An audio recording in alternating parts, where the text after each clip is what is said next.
The Kolath Dominion had never feared anyone. They were the galaxy's apex hunters, 8-foot reptilian predators with bone armor, venom sacs, and a culture built entirely around the pursuit of prey. For thousands of cycles, they had stalked the weak, the strange, and the unlucky across star systems, claiming trophies from dozens of worlds. But no species fascinated them more than the newcomers. Humans. The Deathworlders. Kolath scouts watched them terraform barren moons, colonize unstable planets, and laugh while surviving conditions that would liquefy most species. Humans weren't prey.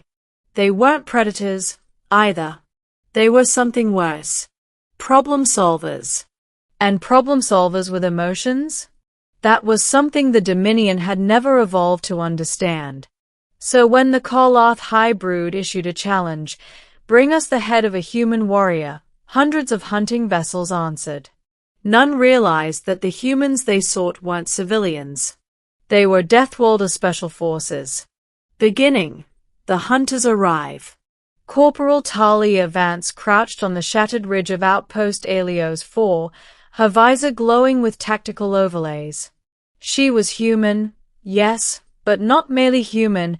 She was part of the elite strike recon unit, Ghost Talon.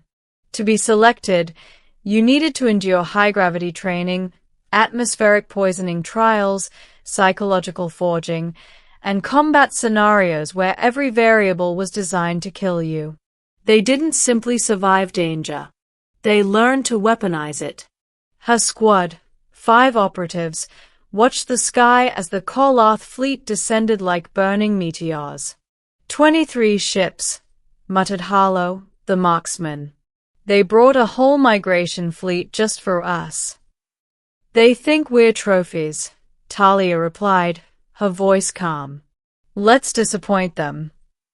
She zoomed in on the lead warcruiser. Its hull bore hundreds of skulls, avian, feline, exoskeletal, alien. They're serious, whispered Rookie Cade. Talia smirked. We're Deathworlders. So are we. As the first dropship screamed toward the surface, Ghost Talon activated their adaptive camouflage and scattered like shadows into the night. The hunt had begun. The Kolath perspective. Overseer Vrothkar stepped from his landing craft and inhaled deeply. The air was toxic to most species, but he savored it. It tingled against his armor-scaled skin. He towered above his hunters, a legend among them. Remember, he growled, humans are to be captured alive. The brood mothers want to study their regenerative anomalies. The hunters hissed in excitement. They expected a challenge, but not a real threat. After all, they had slain apex beasts on a dozen worlds. Humans were small, soft, easy. So they believed. Until the first Kolath patrol vanished. Until the second never reported back. Until the scouts found nothing but shadows and echoes where Ghost Talon had been moments earlier. Vrothkar lifted his head and sniffed the air. No fear scent, he murmured, unsettled. They are not frightened. A hunter approached. Overseer, permission to retreat and reassess. A soft click sounded behind them. Too soft for Kolath sensors to detect. But Talia Vance had been standing 10 feet away the entire time. Invisible. War ready. Human. Middle. Ghost Talon strikes back. What happened next became legend. Talia's squad moved through the Kolath cordon like phantoms. Without killing, they neutralized units with precision strikes, paralyzing toxins synthesized from local flora, flashbangs that exploited the Kolath's hyperphotosensitive eyes, sonic bursts calibrated to their inner ear structure. Every encounter was a message. You hunted the wrong species. Rookie Cade whispered as they crouched behind a boulder, watching a Kolath battalion scramble in confusion. We're terrifying. That's the idea. Maintain pressure. They sabotaged weapon caches, redirected comm signals, and used false sound signatures to draw Koloth into ambushes set by their own traps. Talia coordinated everything with surgical clarity, her mind running faster than fear. But the Koloth adapted quickly. They were predators, after all. Soon they began counterhunting the humans, flooding the region with pheromone scanners and thermal drones. One by one, Ghost Talon's tricks became less effective. Then the worst happened. Harlow took a glancing hit from a plasma spear while covering their retreat. The wound wasn't fatal, but it slowed him down. Talia made her choice instantly. "We're changing the mission," she ordered. "No more harassment. We're ending this." Rookie Cade swallowed. "How?" "There are hundreds." Talia's visor reflected the burning sky. "With something humans invented a long time ago." "What's that?" "Unpredictability." The final hunt. The Koloth gathered on the valley floor, their pheromone nets closing in. Overseer Vrothkar addressed them. "The humans flee toward the canyon. They are desperate. Prepare for the final harvest." A scout pointed to distant movement. "Overseer, there. 3 life signatures." Vrothkar roared in triumph. Ghost Talon seemed cornered. But the Overseer didn't yet know. Ghost Talon never runs. They maneuver. As the Koloth stampeded toward the canyon, the ground trembled. Not from the hunters, but from charges Ghost Talon had buried hours earlier. The valley collapsed. Koloth warriors tumbled into dust and fire. The hunters turned to regroup. And froze. Talia Vance stood alone atop the ridge, her figure outlined by burning debris and swirling dust.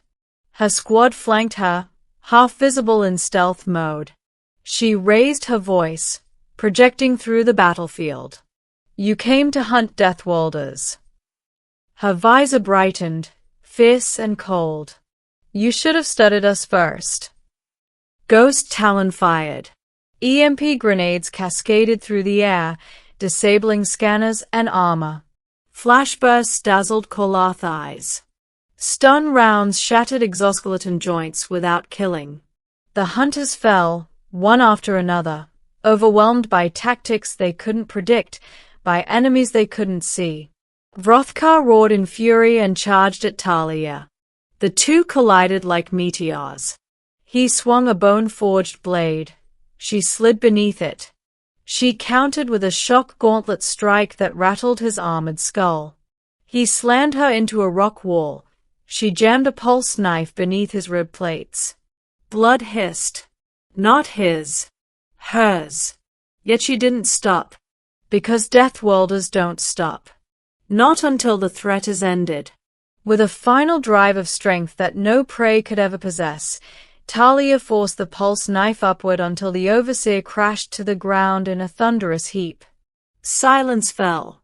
Then, "Overseer is defeated," whispered a surviving Koloth, trembling. Talia stood above them, bleeding but unbowed.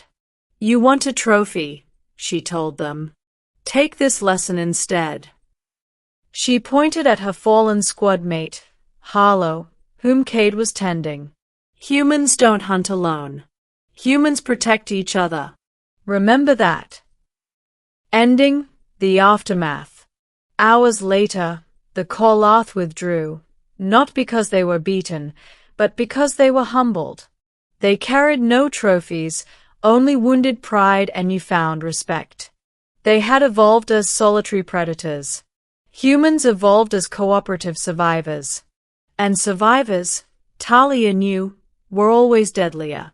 As evac transports arrived to extract Ghost Talon, Harlow groaned. "Think they'll come back?" "Oh, definitely," Talia said with a grin. "Curiosity is part of their nature." "Then what do we do?" "We prepare. And next time." Her eyes narrowed with a fierce, human spark. "They won't just face Ghost Talon. They'll face all of humanity." The wind swept through the broken valley as the Special Forces team ascended toward the stars, small, fragile-looking figures who had defeated monsters through nothing more than strategy, unity, and stubborn, impossible human will. Across the galaxy, the legend began to spread. They hunted across galaxies until they faced Deathworlders, and nothing was ever the same again.